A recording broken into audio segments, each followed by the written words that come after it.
Gulf of Mexico அப்படிங்கிறது gulf of அமெரிக்காவாக பெயர் மாற்றம் செய்யப்படும் அப்படிங்கிற ஒரு முக்கியமான அறிவிப்பை கொடுத்திருந்தார் டொனால்டு ட்ரம்ப் அவர்கள். அவருடைய ஆட்சிக்கு வந்த உடனே அவர் நிறைய எக்ஸிக்யூட்டிவ் ஆர்டர்ஸில் கையெழுத்து போடுறார். அதில் ஒரு முக்கியமான ஆர்டர் அப்படிங்கிறது தான் கல்ஃப் ஆஃப் மெக்சிகோ அப்படிங்கிறது கல்ஃப் ஆஃப் அமெரிக்கா என்ற பெயர் மாற்றப்படும் என்பது. ஸோ கூகுள் மேப்பை பொறுத்த வரைக்கும் அப்படி ஒரு பெயரை நாங்கள் மாற்றப் போகிறோம் என்கிற தகவல் ஒஃபிஷியலாக அறிவிக்கப்பட்டிருக்கிறது. இந்த மெக்சிகோ, மெக்சிகோ எனக்கு தான், கனடா எனக்கு தான், அந்த பக்கமாக இருக்கக்கூடிய கிரீன்லாந்து எனக்கு தான், டொனால்டு ட்ரம்ப் அவர்கள் பேசக்கூடிய வார்த்தைகள் இதெல்லாம். மெக்சிகோ வழியாகவும் கனடா வழியாகவும் தான் அமெரிக்காவுக்கு அதிகப்படியான இமிகிரண்ட்ஸ் வராங்க. போதைப் பொருள் அப்படிங்கிறது கடத்தி வரப்படுகிறது என்பது டொனால்டு ட்ரம்ப் அவர்களுடைய நீண்ட நெடிய நாள் குற்றச்சாட்டு. அந்த குற்றச்சாட்டை அவர் ஓவர் கம் பண்ணுறதுக்கு மெக்சிகோ பார்டரை இப்போ எமர்ஜென்சி பார்டராக அறிவிச்சிருக்காங்க. அதே மாதிரி கனடா கூட இந்த ஒரு அறிவிப்பும் ஒரு எச்சரிக்கையும் கொடுக்கப்பட்டிருக்கிறது.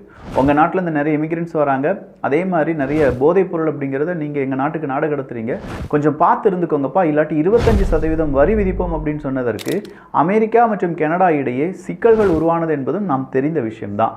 இதற்கெல்லாம் பிறகுதான் கல்ஃப் ஆஃப் மெக்சிகோ அப்படிங்கிற பெயர் கல்ஃப் ஆஃப் அமெரிக்காவாக மாற்றப்பட போகிறது என்கிற அந்த தகவல் வெளியானது.